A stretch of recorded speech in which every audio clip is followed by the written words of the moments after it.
And welcome into Gator Bites on the 1010XL.com podcast network, also being simulcast on the Florida Gator 1010XL Facebook page. Today's Gator podcast is brought to you by Southeast Orthopedic Specialists. They're Northeast Florida's leading orthopedic center, providing an unparalleled level of care across numerous locations in both Jacksonville and St. Augustine.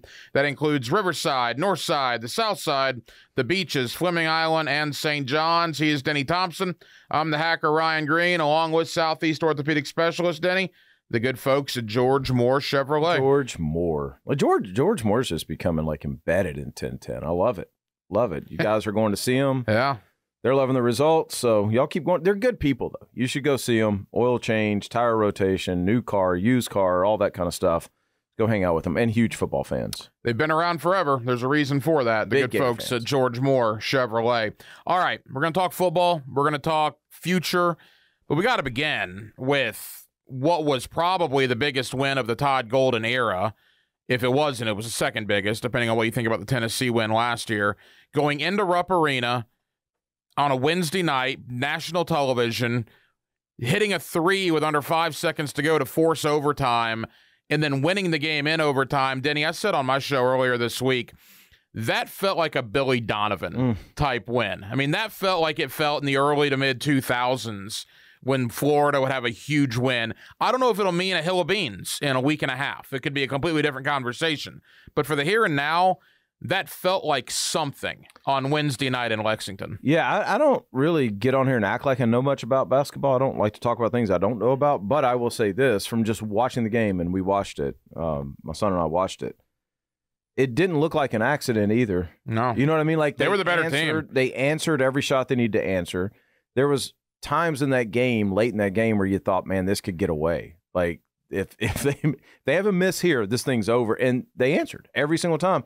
You go to overtime with a team on the road with the value that Kentucky has, just the brand value, and to be able to come out of there with a win, I don't know, man. I think that probably shows a little bit more toughness than what most of us realize that they have as a team. Well, I think we all knew they had the talent. Yeah, my concern was I thought they outplayed Kentucky the first game in Gainesville, but they didn't make their free throws. Kentucky did. Yeah, and Kentucky ended up winning the game. I thought the same thing was going to happen because I thought when it was 83-79, I'm like, man, I think they outplayed Kentucky again, and they're going to be 0-2 against these guys. But they got a break. A block shot came right into Samuel's hands. He put it up 83-81. Dillingham for Kentucky is an 80% free throw shooter. The fact that he gave you one, he got one, but he gave you one, and it's only a 3-point game. And then Shepard, for as good as he is at Kentucky on offense, I don't know what he was doing. I went back and I watched that on the DVR. How you bite on a pump fake for Walter Clayton when you know they need a three to tie. What are you doing? I mean, it's just human reaction, I think. I guess. But let me ask you this. I don't know if y'all got this feeling, but when he missed the free throw, did you not know? Like, he was like, oh, crap. Okay, this thing's... I was happy they were going to have a shot. They were going to have a chance. It's like right when he missed the free throw, I'm like, oh, we're going to hit the shot. I didn't know because I'm accustomed to Florida basketball losing in devastating fashion. So that's why I didn't know. And that was also what I was going to say, too. I think it's also like one of those things where as Florida fans, we've been beaten up to the point now where when you see 83-79, you're like, oh, well, it was fun. Yeah. Like, there's no way we're winning this. Well, this team, the book on this team has been they've lost a lot of close games. Yeah. Well, they were 0-6 in quad one games. It was funny. The basketball is all about the quads now, the different type of wins you get. Quad 1 means the best 30 teams, and quad 2, the second best 30, and so on and so forth. Florida was 14-0 against quads 2, 3, and 4. So they don't have any warts on their resume. But going into Kentucky, they were 0-6 against quad 1s. And quad 1s are what you need to get in the tournament. That's why Joe Lunardi on ESPN.com had him on the outside looking in going into that game. You go into Rupp Arena and you win, that's big time, man. I mean, that's the kind of game that will get you in the tournament. Yeah, I think as long as you don't just screw this up this last month, you're in. Now, I mean, you can't go lose 6 in a row. Right. But if you can play this last month above 500, reasonable finish, you're probably in. And this is what Graham was alluding to a couple minutes ago. This is the pessimist in me. What have we seen Gator basketball under Mike White and under Todd Golden essentially last year? They get a big win, and they lay an egg. Yeah. So I will be very curious tomorrow in College Station when they play a middle-of-the-pack Texas A&M team. I think A&M's like 12-8. Can you go on the road and get another win against what would be considered now an inferior opponent? Or if you lose the A&M game tomorrow, does that completely wipe away what you did in Lexington? I think the psychology of it, like of going into Rupp, winning the way that they did, I don't think that makes them big-headed. I think it makes them confident. Yeah. And I think it gives them a confidence that they play a little faster. They shot well, like the whole thing. It looked like two top 10 teams playing basketball. It didn't look like Florida games in the past where even if they were ranked and somebody else was ranked, it was ugly and people went 8 minutes without scoring. That looked like that looked like what you would see in the Big Ten tournament. Well, the ironic thing, and you're right about that. And or the old school Big East tournament. If you had no dog in that fight, it was a great game. It was a great basketball game. And by the way, I think the SEC, I was talking with Mark Wise about this week. The SEC's right there with the Big Ten, the Big 12 as being the best conference in college basketball this year. But isn't it ironic how quickly things can change? Florida's up 21 on Mike White on Saturday, up 21 against Georgia. And obviously the Mike White factor. Georgia comes all the way back to tie that game and has a chance to win it at the end. If Florida blows that game, the hot seat for Todd Golden in year 2 would have been humongous because it was Mike White, because you blew that lead in Gainesville. But they held on. They won that game in overtime. 4 days later, they win another game in overtime. And now all of a sudden, the thought about Gator basketball is completely different than it was 6 days ago. Yeah. Listen to you say that, though. I'm thinking about the schools, the locker rooms, the staffs that I've spent time around with. They are always, regardless of what happened, everybody's always in crisis mode.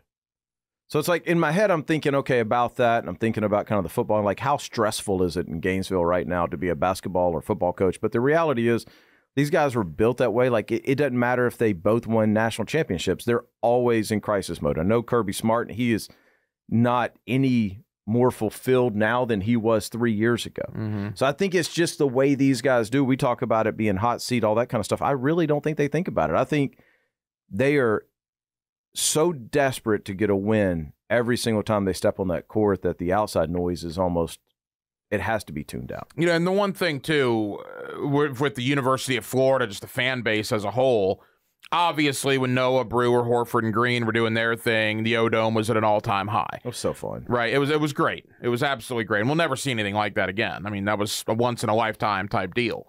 But Florida basketball, the fan base kind of waned a little bit, obviously, towards the end of Billy and certainly through Mike White. But you look now, particularly on weekend games, they're selling out that building.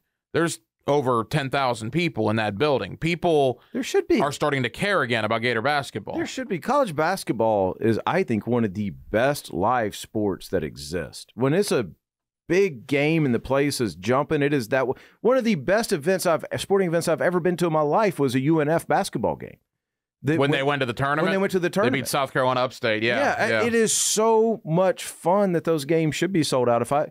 If we live closer to Florida, that's something I would probably have season tickets. And by the way, shout out to UNF. Closer to Gainesville, I should say. Shout out to UNF, my alma mater. They're 6-2 in their conference. So we got really good college basketball going on right now. Can I tell you, if Florida does lose to A&M, or if they do start losing games after this, can I tell you what might be a big reason why? If Tyrese Samuel keeps shooting threes, I'm going to have an issue with that. Yeah, well, I that agree. Guy's got to stop shooting threes, man. I love him as he's one of the best players in the team. It's the era we're in, though. It needs really to not be. Tyrese Samuel, you know who he is? He's Donnell Harvey. Donnell Harvey would not have shot in threes. Tyrese Samuel is a great defender, a great rebounder. Now, he's probably a better scorer than Donnell Harvey was. I got to give him credit there. But I need Tyrese Samuel rebounding the ball. I need him blocking shots. I need him getting 10 to 12 points per game.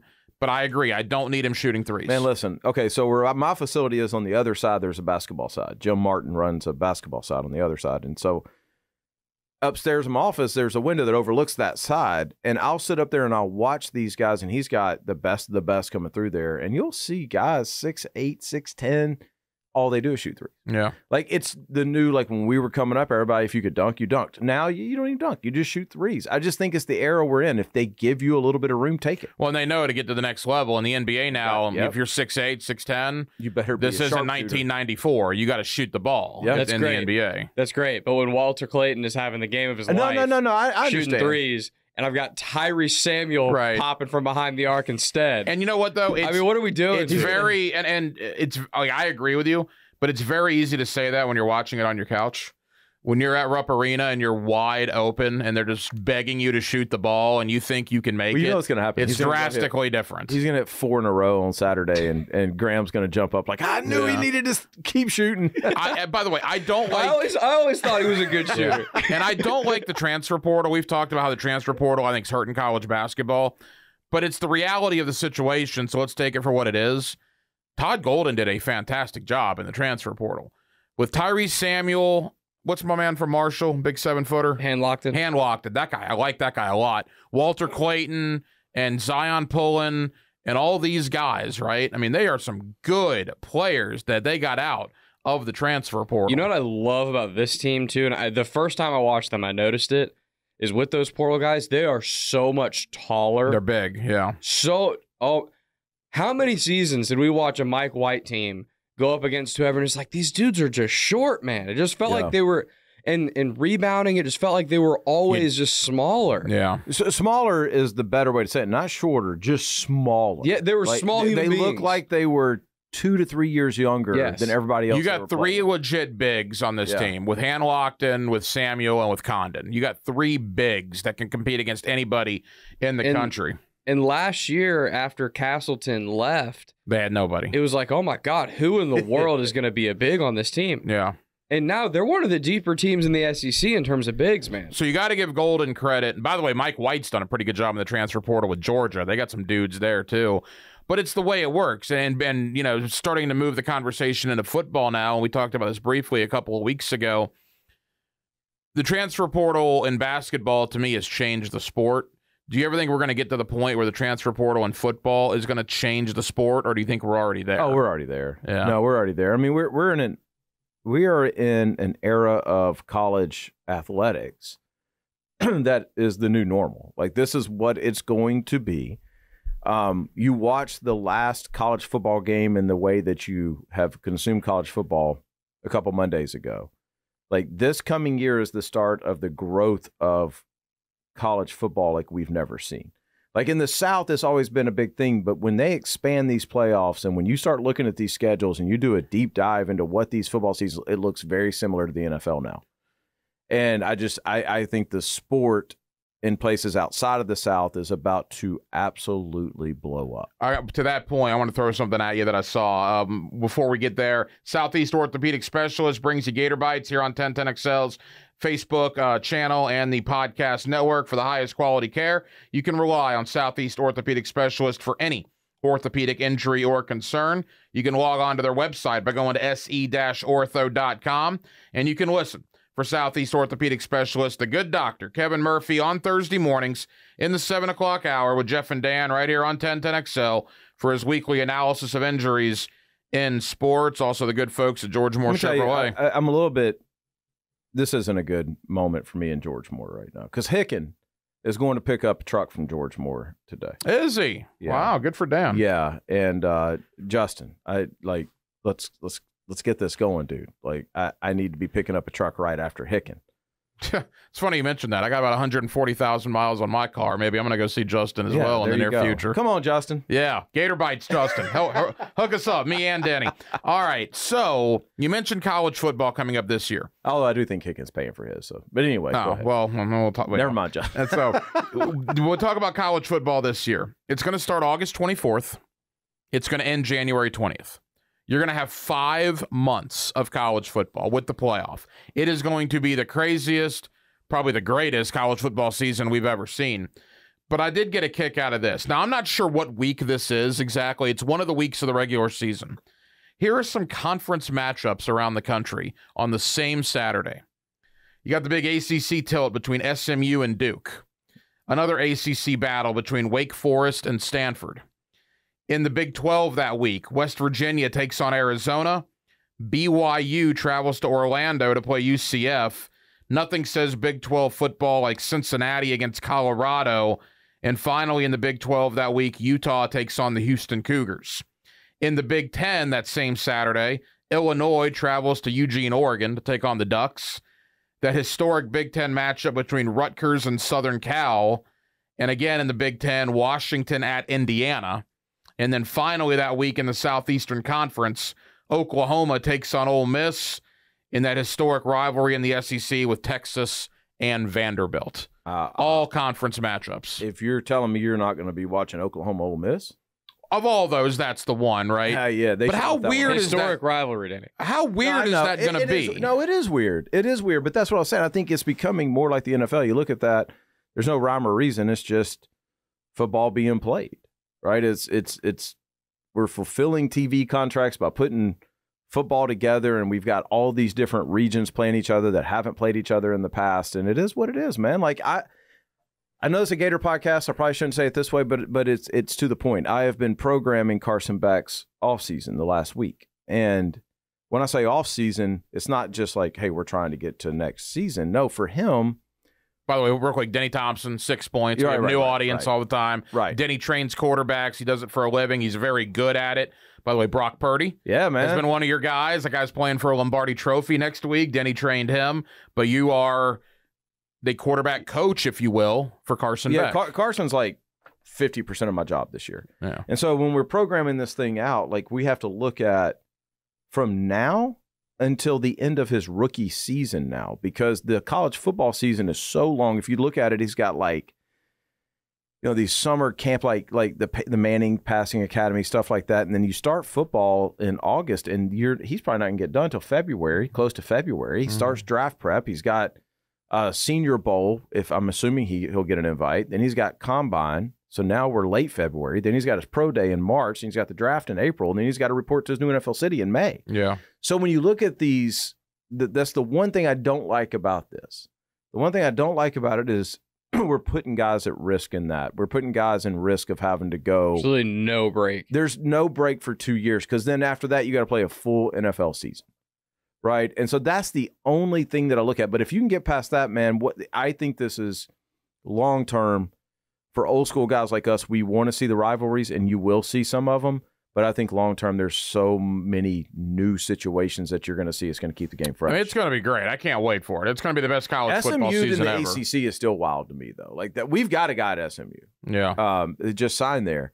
And I still can't get in my head that SMU is in the ACC. And what was that about? Just getting the Dallas market, basically? I think so, yeah. Yeah. People always talk about, well, why did Missouri go to the SEC? Well, it's simple.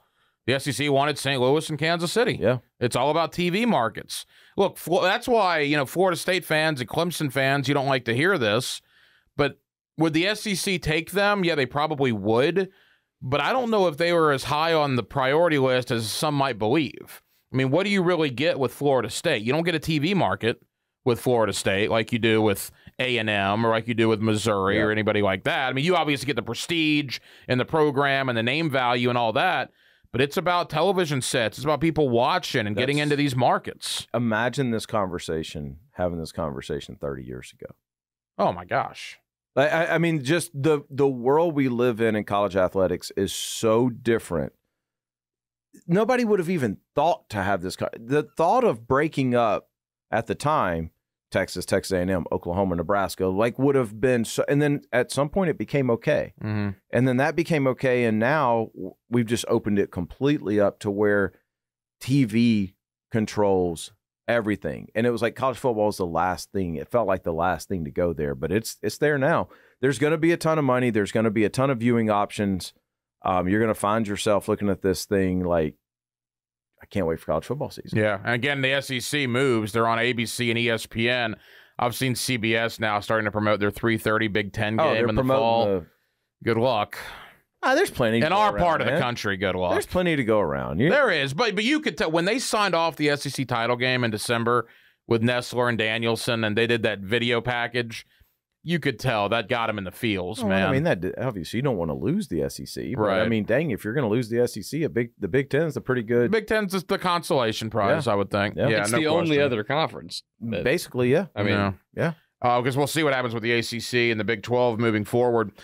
In Gainesville, a couple of things. Billy Napier has hired somebody to help with special teams. Now, I don't know if they're actually calling Joe Houston the special teams coach. I'm not sure if he's gotten that official title, but he comes down from the New England Patriots, where he was the special teams assistant in New England. He now comes to Gainesville. What else would his title be?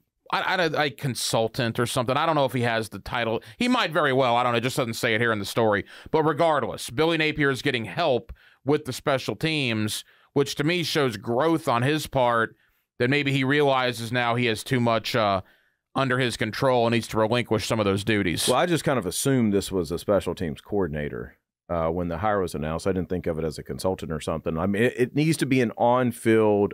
He runs the special teams. Not that you can't do it, Billy, but you don't need to do it. There's no purpose in you doing it. There's no purpose in not having a special teams coordinator at the University of Florida, right? So if he's a special teams coordinator, man, let's roll. Let's go.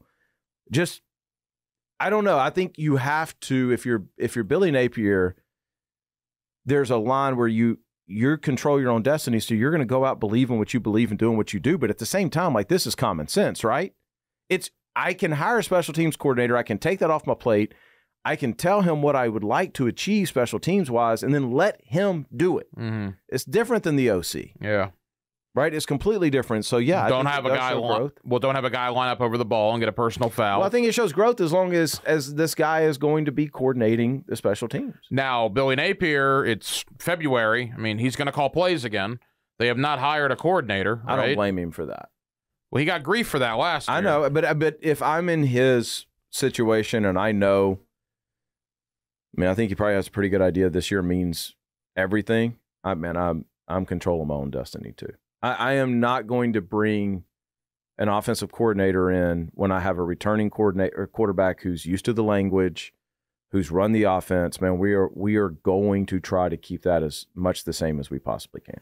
Is it bad that I won't say giddy or excited. It's not to that point, but I'm intrigued. I'll use a Frank Frangiism.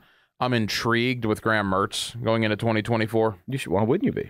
He looked good last year in spurts. Yeah, why wouldn't you be? I mean, well, this time last year, Graham Mertz was not exactly the flavor of the month among Gator fans. You are allowed to prove people wrong. People are allowed to be wrong, right? Like, we were wrong on Graham Mertz. He is a baller, right? Like, I mean, yeah, no, right? No way. You're allowed to change your mind, people. That is allowed in human society. I think he's a really good player. I'm intrigued. Like, y'all know me. I don't think I've ever said this. Like, I would love to work with Graham. I don't know that I will, but I would be intrigued to work with him. I think he is a really good player. You should be intrigued. How do you handle that dynamic? Lagway's on campus, spring drill starting a month. Obviously, when we get into the year, there's not exactly a lot of cupcakes. There's, I think, one cupcake in Sanford.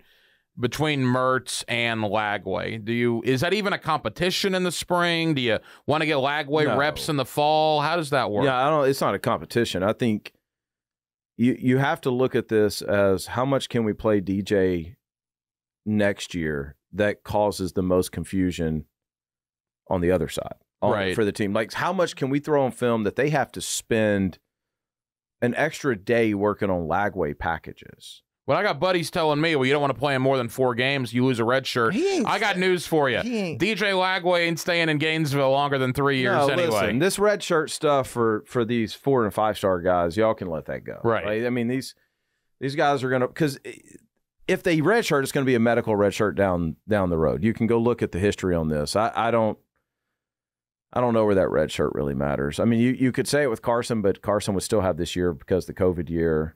All that kind of stuff. But no, I wouldn't. I would think, for me, without knowing anything about what they're going to do, I would think you would want to get Lagway 12 snaps a game. I would think that would be where you want to live. Even in the big ones. Georgia, LSU, Florida State. Yeah, I think you want to have some packages that you do just enough off that you continue to add each week, makes people prepare. So then that would be like David Green, DJ Shockley back in the day. I mean, it'd be Tebow Chris Lee. So I got a question. Right? Yeah. That you would but have I think good insight throw for. DJ more. In these package deals, whenever this happens, the second guy rarely ever throws the ball. Mm-hmm. Why? Well, there's a couple things. Because Vito Shepherd picked off DJ Shockley in the Florida-Georgia game. No. There's a couple of things because what you're really trying to accomplish on that is getting into an 11-on-11 situation. You want to see what they do personnel-wise to change, right? So when you bring DJ Lagway in, if they don't bring their run guys in, then you run, right? But the thing with DJ is DJ throws perfectly fine. Like he is a much more developed thrower than what I think Tebow was as a freshman. So I think you can add that in there. But then you start to get into, and this is the tricky part, is like, if I'm going to throw and I've got a guy who's a very efficient thrower already in there, I'm not going to take him out of the game to throw. Right. Like, and Graham Mertz is a very efficient thrower. Like, he doesn't make anybody nervous when he drops back. So why would I take him out to put somebody else in to throw? Unless you think you can catch the defense off guard. Exactly. But you're not going to catch him off guard if you put him in there and always throw. Right. Right. So I think there's some gameplay, and I think for DJ, it doesn't mean that you're going to be a running quarterback. It just means we're going to get you some live snaps so that when this team is yours the following year, you felt what it feels like to have 110,000 people screaming at you. Well, and the crazy thing about the state of Florida in particular, Mertz is the elder statesman of the 4 starting quarterbacks. You look at the transfer portal, you got DJU, Uwe Ungalale, right, at Florida State. You got Cam Ward at Miami, and now you got KJ Jefferson at UCF, all 3 transfers in a brand new system. Mertz a transfer in year 2. And again, that is the way it works now in college football. When you look at Miami, Florida, Central Florida, and Florida State, not one of them are going to start a quarterback that they recruited out of high school. Well, 2 things. That's the reason why I would not hire an OC if I'm Napier, because you have an advantage with your quarterback already been through the system. And the second thing is, are we putting UCF with the Big 3 now? They're a Power 5 school. Okay. Yeah. Okay. I think when you... I just did you know we were doing that, Graham? When UCF joins the Big 12, I mean... Still a little on the fence about it. I'm still in the gray area. Well, they're a Power 5 state of Florida program. I mean, I don't know how you don't include them. You think of them that way? Well, the last time Florida stepped on a field of them, they beat the hell out of that's not what Florida. I'm asking you. I'm asking you, Yes, you think of them that way? Yes. Okay. Because they're in the Big 12. I mean, if they were still in the American Conference, probably not. So if in August there's a 4-star recruit and it comes down to UCF Florida and they lose them to UCF, it's the same as losing them to Miami or Florida State? Well, no, obviously not. But I would kick back on that. If you lose a guy to Georgia, you're probably okay with it. If you lose a guy to Mississippi State, you're probably not okay with it. Okay. It's the same thing. Yeah. I mean, if you lose a guy to Georgia, well, that figures. If you lose a guy to UCF, to me, that's no different now than losing a guy to Mississippi State. No, it makes all the sense. It makes all the sense to me. It's weird to hear you talking about the teams in Florida and then all of a sudden UCF's in there. Well, I think it just caught me off guard. I think to give them the benefit of the doubt when you Who's enter USF starting? Yeah. Well, it was they're not in a Power 5. When UCF enters the Big 12 and they're playing every week, you know, it was Texas and Oklahoma, but they're playing Oklahoma State and Colorado and BYU and all these teams. I think you got to give them that status. And by the way, I don't feel like those teams are any better than what they've been playing. Is Florida going to beat UCF this year? Well, I'm just saying, and I don't feel you just gave me those things. I'm just saying, like, I don't know now that Texas and Oklahoma have left. Like, I don't know that that's any better competition than what they had when they were playing Memphis. And oh man, I mean, with Kansas State and Texas Tech and Iowa State. I mean, that's better than playing the teams they were playing in the American. Aren't they adding Colorado too? Like they've added Colorado, Arizona, Arizona State, and Utah. Saying from a perception standpoint. Utah's in the Big 12. Yeah, Utah. Yeah, Utah. That's a good team. Okay.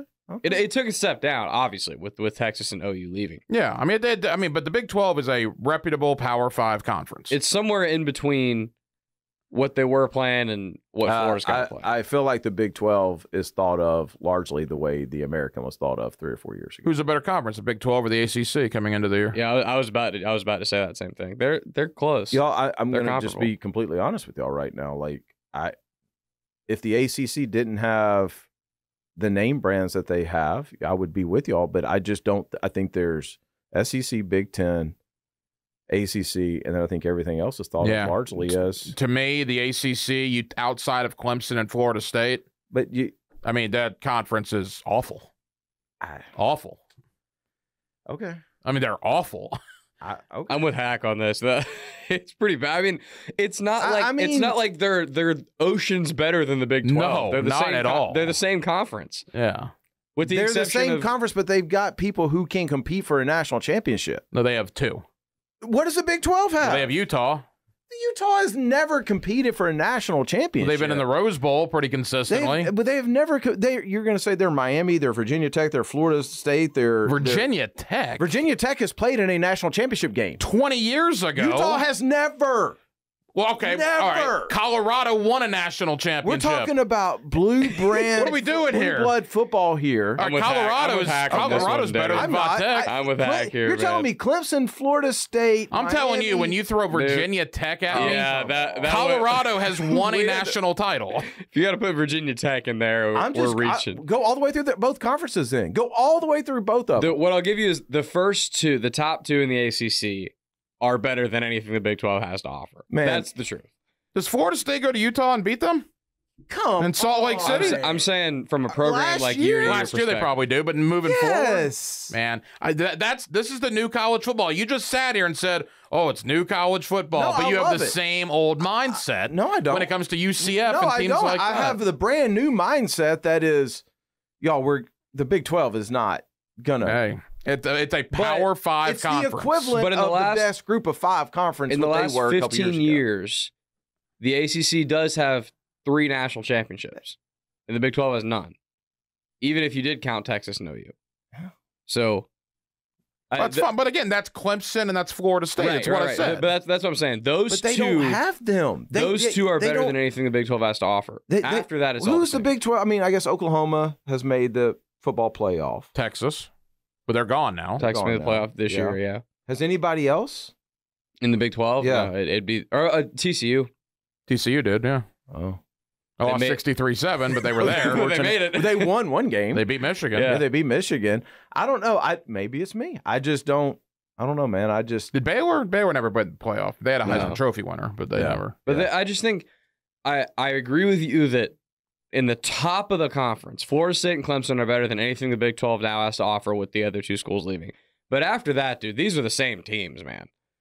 I mean, we're talking Duke versus Duke versus Kansas State. I mean, mean, it's the same. the same Iowa State program. versus Like, NC State. are the Okay, same do that with the programs. SEC.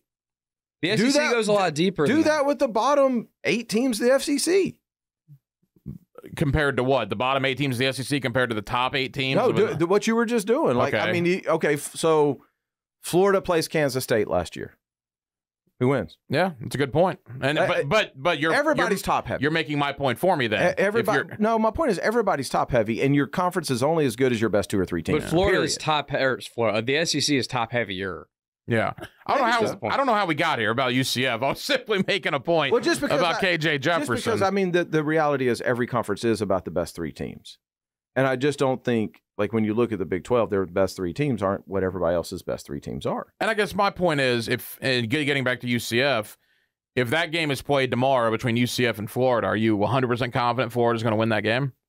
Because I am not. No. I am not. I'm No, like no, less no. than. I mean, we're 50%. downplaying I'm you. picking them to win, bro. We're downplaying UCF here. UCF might come into Gainesville and give Florida the beating. No, I mean, I'm did y'all actually watch not. this team I'm actually last not downplaying UCF. This all started because it's like, oh, we're here to where we're talking about them as the Big 4 now, Yeah. and then it just kind of sent my mind down that road. I'm actually not meaning to crap on UCF at all. I want to I do the want longest Gator Bites we've ever done. Right. I want to prepare you for something too, because I didn't tell you this offhand. I do want to mention Mike Martin coming up here in 1 second. So prepare yourself for that. Southeast Orthopedic Specialist is Northeast Florida's leading orthopedic center, providing an unparalleled level of care across numerous locations in both Jacksonville and St. Augustine. That includes Riverside, Northside, the South Side, the beaches, Fleming Island, and St. John's. We appreciate Southeast Orthopedic Specialist. We also appreciate the good folks over there at George Moore Chevrolet. Yeah, we do.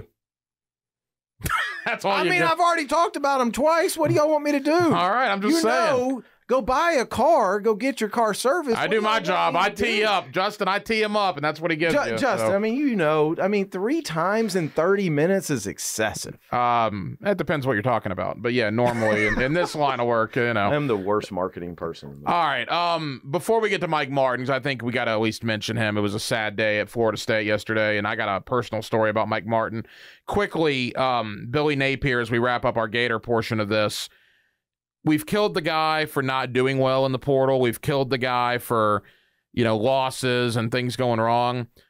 Florida football's had some positive mojo, it seems. They're doing well on the recruiting trail again in 2025.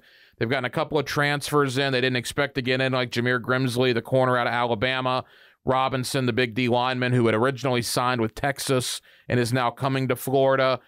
So, again, I don't know what this will mean come September, Denny, but for the here and now, much more positive vibes from Florida football than maybe there were a month ago. Yeah, I think so. I think when you go back to early signing day especially, because you lost a couple, right? You didn't get the guys you thought. And then, I don't know any of these kids' names, but the kid from Mainland.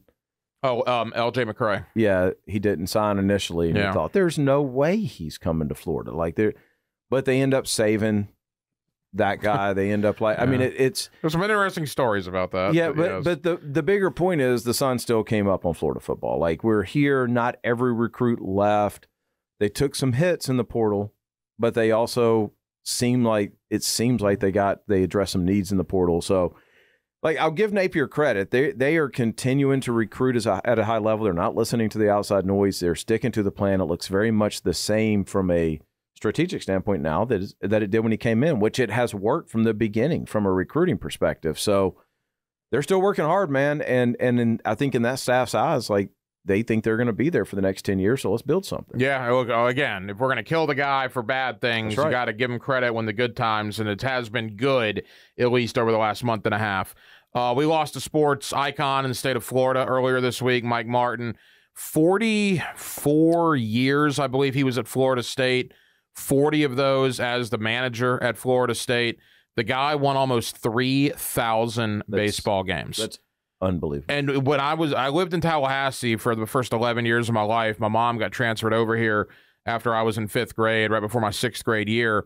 And towards the end of my time in Tallahassee, 92, 93, 94, her friends sat in the animals section of Dick Hauser Stadium. And the animals, for people that don't know, are kind of the rowdies. They come up with their own chants and their own songs to get under the skin of the opposing team. It's fun, nothing vulgar or anything. It's just fun. And I got to sit with the animals, and because of that and all the games I went to, I got to do a lot of season ticket stuff and on-field stuff, and I got to meet Mike Martin a bunch of times and got a bunch of his autographs and took pictures with him. And this was 30 years ago, man, 3 decades ago. And I remember like it was yesterday. He was always so generous with his time, was asking me about my family, and was genuinely curious and learning about a 9, 10-year-old kid. And it was 30 years ago, and I've never forgotten that. And I was very sad when I saw that. I mean, 80 years is a great life. He obviously is an icon, but certainly it was a sad day. Condolences to his family over there. And I saw Gator Baseball send out a nice tweet yesterday. Miami Baseball did the same. When your rivals take time out to do that, you know what the guy meant. Well, when you look at what they've had in Tallahassee from a coaching perspective with Mike Martin and Bobby Bowden, and you could even say, obviously not the degree of success, but Leonard Hamilton has been there for a long over time. 2 decades. Yeah, I mean, they've kind of got that Steelers feel of the way that they want to operate, right? Is we don't want to be hiring and firing coaches over and over again. And these guys become staples in that Tallahassee community. And I'm not sure, I don't know as much about Leonard Hamilton just because I don't follow basketball as much, but I'm not sure you could find 2 better spokesmen for your university and 2 better people to lead young men than Bobby Bowden and Mike Martin. The crazy thing about Mike Martin, I didn't realize this till I looked it up yesterday. He was the high school basketball coach at Godby High School in Tallahassee from 1971 to 1974. He became an assistant on the Florida State baseball staff in 1975 through 79. He took over as the head coach in 79 and was there to 2019. That's insane. 40 years as the head baseball coach. That's crazy. Yeah, and it's interesting. I'm wanting to actually do some actual content on this. Not on Mike Martin, but on what you're talking about. I'm actually lining that up now because so many of these coaches have stories like that. So many of these coaches have stories to where they didn't start out in the sport they're in. They didn't start out where they're at, and they just kind of grinded their way in and found their opportunities, and now they're where they're at, much like what it sounds like Mike Martin did. There's so many good stories like that in college athletics. And it's funny, and I tell people all the time, this was particularly when I met Coach Bowden. You know, growing up in a Gator family, and I'm sure a lot of people listening to this, you're programmed to hate Florida State, right? Your uncles and your cousins kind of brainwash you. It's orange and blue. And my dad had me in a Gator bandana when I was 6 months old, living in Tallahassee. There's a picture of me in the crib with a Gator bandana. So you're programmed to hate Florida State. But in the line of work we're in, you get to meet Bobby Bowden, and you get to meet Mike Martin, and you're like, oh, these guys are incredible. Yeah, they're salt of the earth. Yeah, I mean, you listen. You start talking about guys like Danny Werfel and Tim Tebow and Warwick Dunn and Charlie Ward, and like if you don't like these guys, you're taking your fandom way too far. These guys are unbelievable human beings, and that's what we're talking about here with Mike Martin and Bobby Bowden. Yeah, so condolences to Mike Martin, everybody over there in Tallahassee. 80 years old, an absolutely fantastic life, and 40 of those years spent as the manager there for Florida State. Quickly, I don't think we're doing one next week. You're out of town. Who do you have in the Super Bowl, San Francisco or Kansas City? I know who you're rooting for. You're a Brock Purdy. You're one of his quarterback guys. No. Right, we're going San Francisco all the way. Oh, yeah? Yeah. Love Mahomes. But no. We need a Super Bowl ring. Kansas City and San Francisco should be a lot of fun. By the way, Gators in the Super Bowl. Jawan Taylor, right, is a Gator. Who else? Kadarius Toney. Kadarius Toney would actually get a ring, I suppose. Tommy Townsend. Yeah, Kansas City's got a nice little Gator presence. I think I'm pretty sure all the Gators are on the KC Yeah, I can't think of one on San Francisco. Yeah, no.